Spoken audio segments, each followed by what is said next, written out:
दोस्तों, भोले भंडारी आज की देववाणी, जनवाणी, मंगलवाणी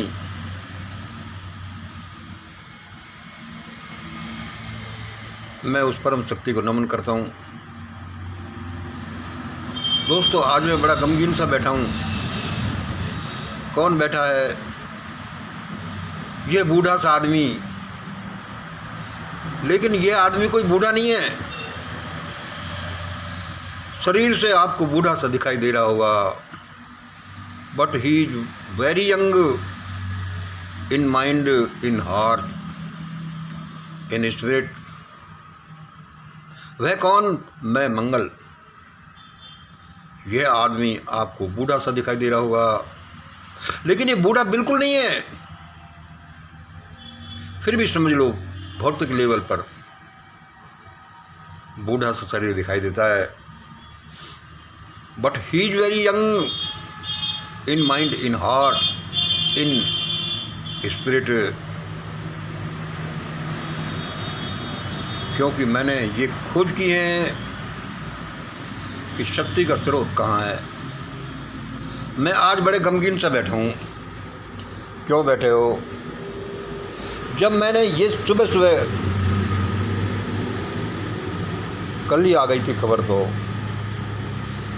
कि कतर देश में 8 भारतीयों को फांसी की सज़ा वहाँ की कोर्ट ने सुनाई है।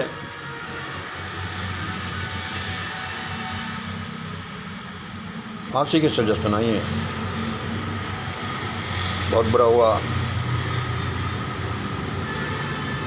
बुरा तो हो रहा है, इस बुरे को अभी भी बदला जा सकता है।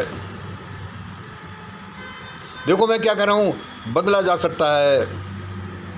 इस ऑर्डर को कैंसिल किया जा सकता है कि ऐसा नहीं हो। लेकिन हम लोगों को ये पता नहीं है कि ये तो 8 आदमियों का बुरा हुआ। यह संख्या भविष्य में चलकर 80, 800, 8,000, 8 लाख, 80 लाख, 8 करोड़ भी हो सकती है।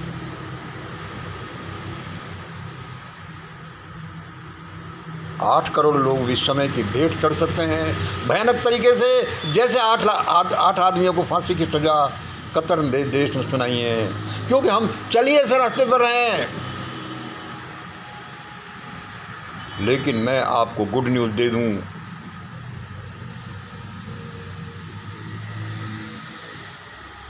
कि इन सब आने वाले कांडों को हम न्यूलिफाई कर सकते हैं, जीरो कर सकते हैं, आने ही नहीं दें, वही रोक सकते हैं। यदि भारत इस आदमी की मिशन ग्रेट इंडिया की, इसके फॉलोअर्स की सलाह माने और वे लोग प्रार्थना करें, तो भाई करते क्यों नहीं? हाँ, प्रार्थना कर दो। प्रार्थना ऐसे ही नहीं होती। प्रार्थना हृदय से आती है, ऑटोमेटिक होती है और उसका रिजल्ट ऑटोमेटिक आता है।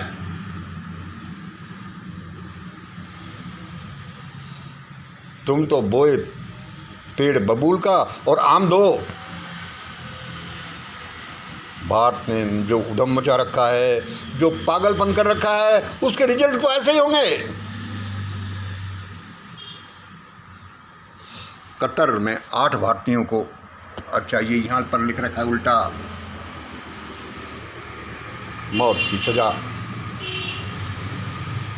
Which forces made it to happen? यह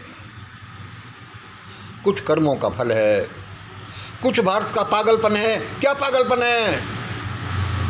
ये सुनिए, कोई भी घटना घटित होती है, एक फोर्स नहीं होता। That is the combination of many forces. जैसे ये क्या, ये किस चीज़ का है?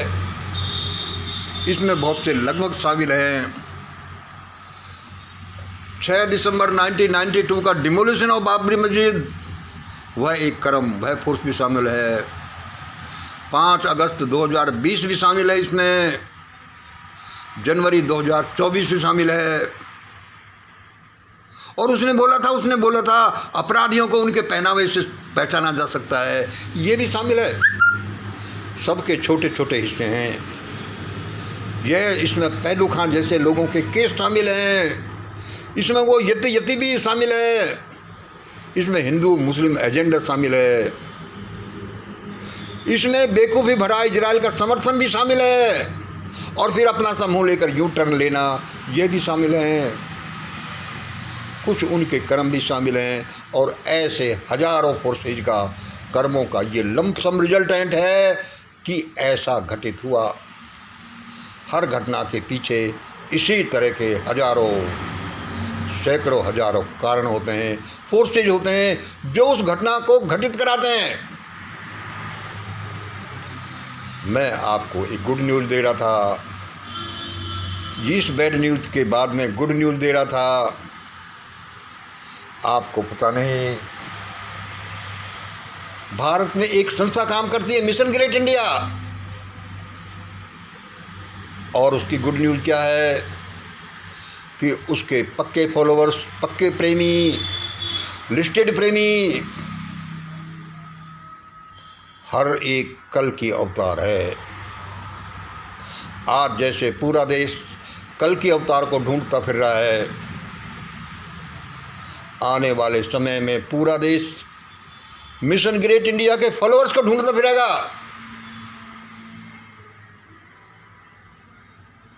और यदि वो प्रार्थना करें, और प्रार्थना नहीं, उनका मिशन ग्रेट इंडिया का कहना माना जाए तो कुछ भी किया जा सकता है और किया जाएगा। लेकिन ये सारा पागलपन हटाना पड़ेगा पहले। यह दुनिया कोई चूचू का मुरब्बा नहीं है, कुछ भी कर लो और कुछ भी रिजल्ट आ जाए। बबूल बोने से तो कांटे ही आएंगे। मैंने कितने ही दिनों तक नहीं, कई दशकों तक ये रिसर्च किया है कि इस दुनिया में कुछ भी क्यों घटित होता है, और उन प्रयोगों के परिणाम स्वरूप जो परिणाम निकले उसके आधार पर मैं कह सकता हूँ कि घटनाएं ऐसे घटित होती हैं। और उनका सॉल्यूशन ये है, ये आज के पटेल जिनको आप बड़बड़ाते देखते हो, ये सब भागने वाले हैं। यद्यपि ये बात मैं पिछले 4 साल से, मई 2019 से कह रहा हूँ, समय का अपना हिसाब है, वह कब समय आएगा उस घटना का। लेकिन यही घटना है, ये ऐसा ही घटित होना है जैसा मिशन ग्रेट इंडिया बोलती है, जैसा मंगल बोल रहा है, जैसा मंगल का मास्टर ने बोलने के लिए कहा है कि ऐसा बोलो, ऐसा ही होगा। आज मैं बहुत गमगीन हूँ। अब ये लोग जल्दी भागेंगे सब। राहुल और सतपाल मलिक साहब देखो इंटरव्यू क्यों चल रहा है। अरे रहने दो भाई लोगों, राहुल जी रहने दो। 2014 से तो ईवीएम हो रहा है, तुम एक शब्द नहीं बोलते, क्योंकि कांग्रेस और बीजेपी दोनों उस ईवीएम स्कैंडल में शामिल थे। सतपाल मलिक जी देखो साहब, बड़े साहब लोग हैं, क्या बोल रहे हैं। उन्हीं का किया धराया। तब आपको पता नहीं चलता जब सिग्नेचर किए, कहाँ 370 हटाने के लिए अब कह रहे हो कि स्टेटहुड बरकरार रहनी चाहिए। रास्ता दे दो उन लोगों को जो चाहे मिशन ग्रेट इंडिया को जानते या नहीं जानते, लेकिन जो इनके सिद्धांतों पर चलते हैं, चुप बैठ जाओ। मैं तो कहता हूँ भाग लो, फूट लो। आप लोगों को समय खत्म हो चुका। अब वह लक्ष्मण यादव,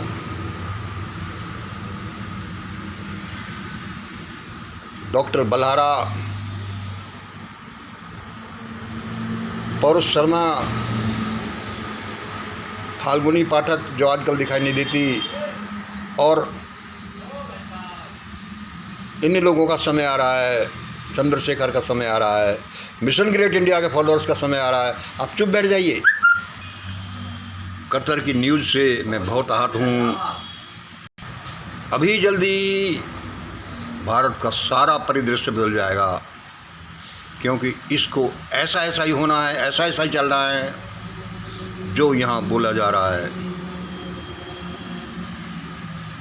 अरे हमने ढंग से नहीं बोला, खुल्लम खुल्ला नहीं बोला, तो आज 8 लोगों को फांसी की सजा हुई है। कल को 8,000, 8 लाख, 80 लाख, 8 करोड़ लोग इन बेवकूफ़ों की वजह से बलिदान हो जाएंगे। होगा तो ऐसा ही।